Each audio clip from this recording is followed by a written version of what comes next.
Welcome बच्चों, स्वागत है आपका हमारे इस यूट्यूब चैनल में जिसका नाम है ग्रो टैलेंट।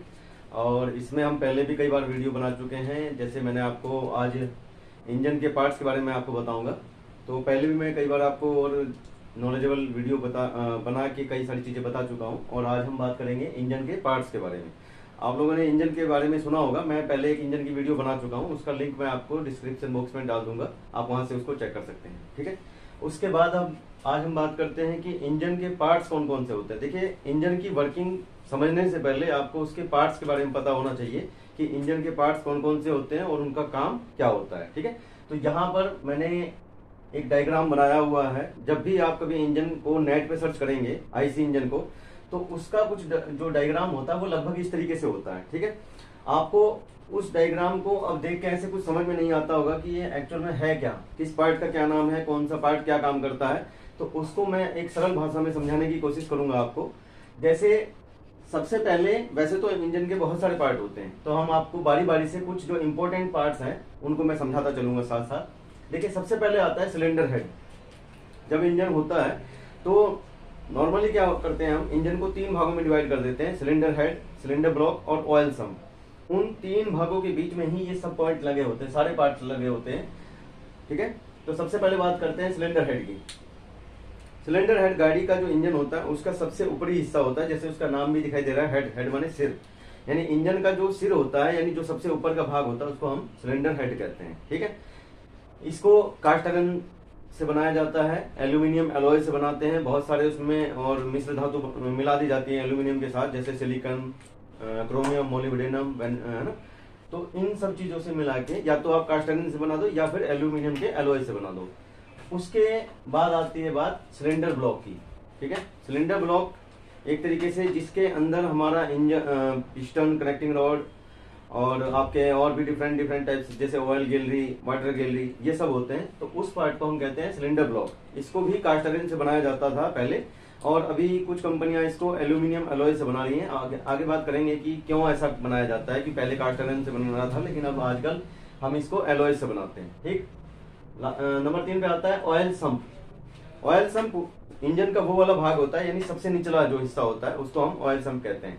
इस ऑयल सम्प, जैसे नाम ही उसका ऑयल है, तो यानी कि जब आप गाड़ी में इंजन ऑयल या मोबिल ऑयल जो डालते हो वो इस ऑयल सम्प में जाके कलेक्ट हो जाता है। ठीक है, वहीं से इसके लिए जो पूरा लुब्रिकेशन सिस्टम होता है, वहां से सर्किट बना हुआ होता है कि कहां से ऑयल कहां पर जाएगा। वो जब लुब्रिकेशन सिस्टम आपको बताऊंगा तब उस दिन बढ़ाऊंगा कि ऑयल सम्प से ऑयल कहां, इंजन के किस किस पार्ट से होते हैं, वापस ऑयल सम्प में आता है। तो अभी के लिए फिलहाल आप इतना समझ लीजिए कि ऑयल सम्प इंजन का वो पार्ट है जिसके अंदर इंजन ऑयल स्टोर रहता है। ठीक है, उसके बाद आता है फ्लाईव्हील।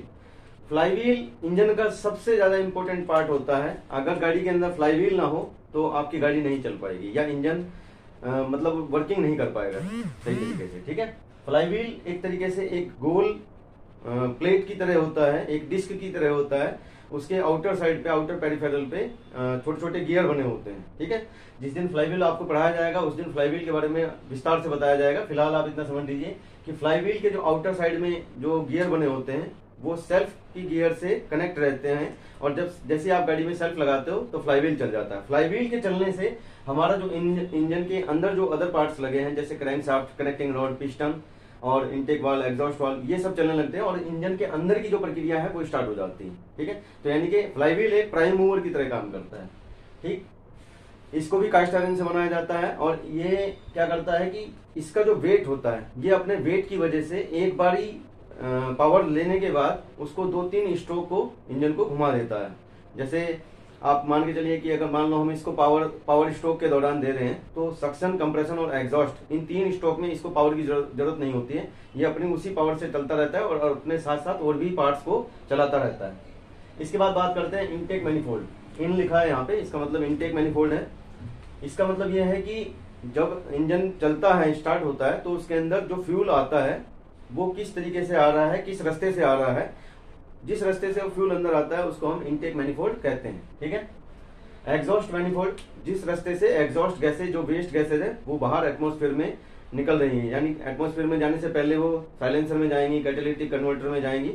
तो इंजन सिलेंडर से बाहर जाने का जो गैस का रास्ता होता है उसको हम एग्जॉस्ट मैनिफोल्ड कहते हैं। उसके बाद आता है पुश रोड। पुश रोड जो होती है उसका नाम ही पुश रॉड है, यानी कि किसी चीज को धकेलने का वो काम करती है।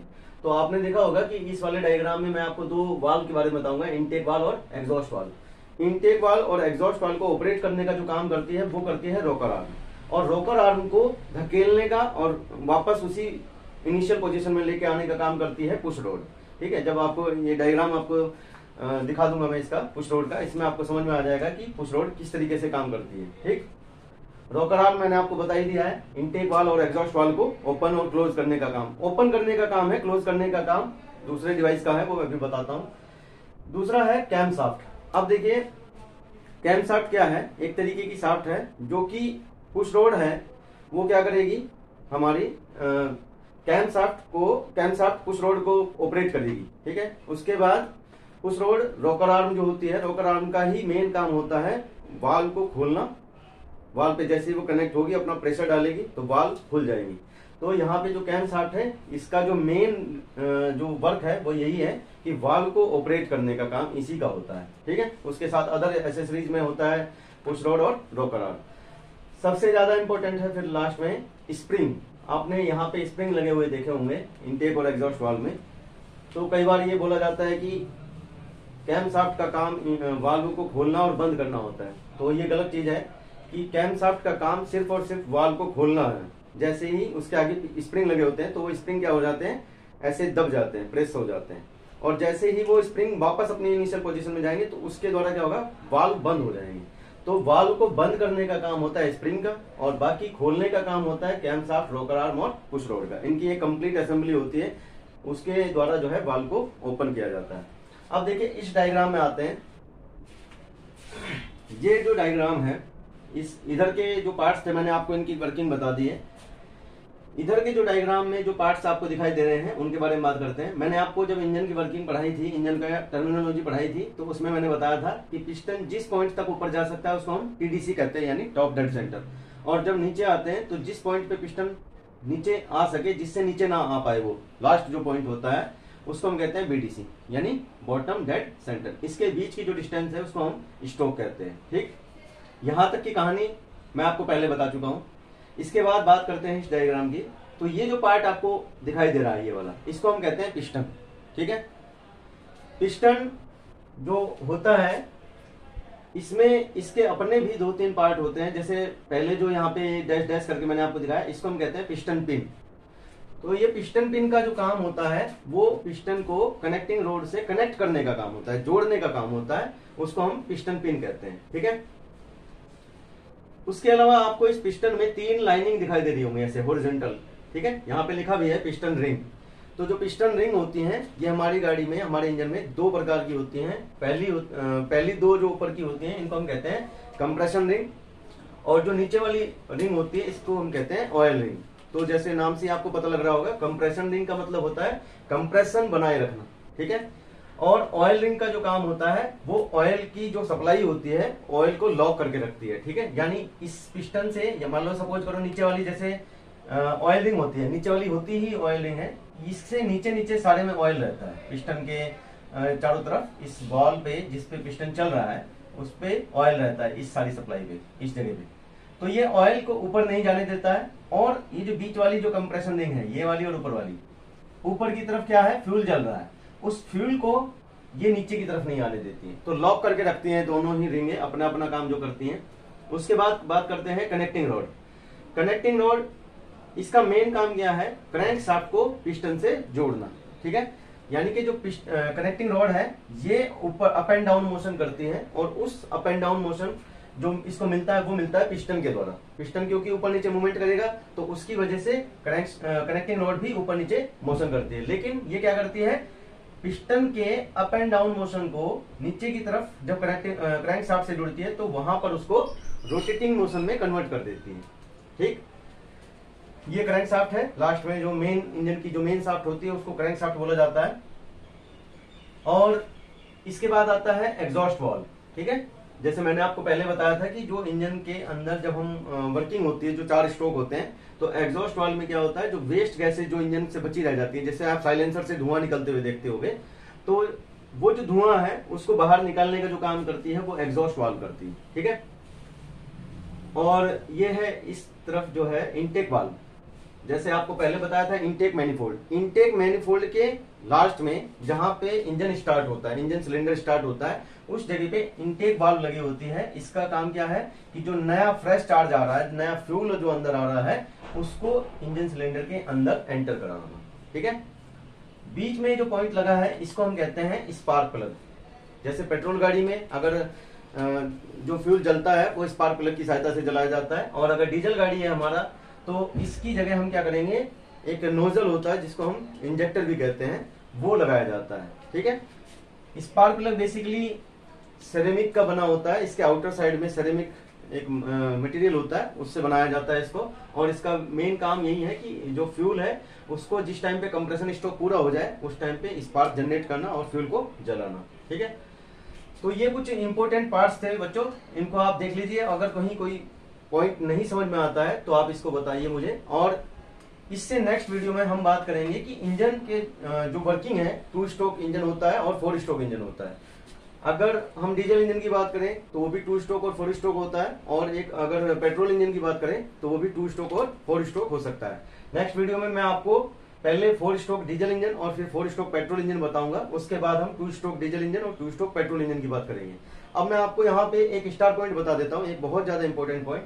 आपको मैंने बहुत सारे पार्ट्स के नाम बताए। अब आप एक चीज ये समझ लीजिए कि जैसे मैं स्टार्टिंग में बता रहा था कि कास्ट आयरन से पहले हम बहुत सारी गाड़ी के पार्ट्स बनाते थे।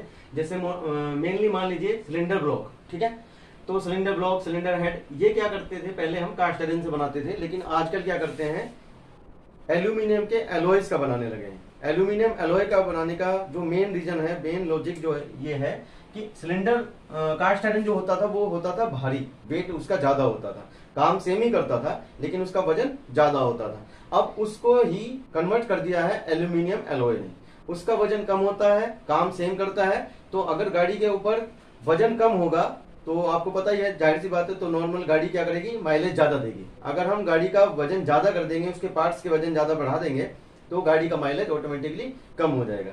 यही फर्क है।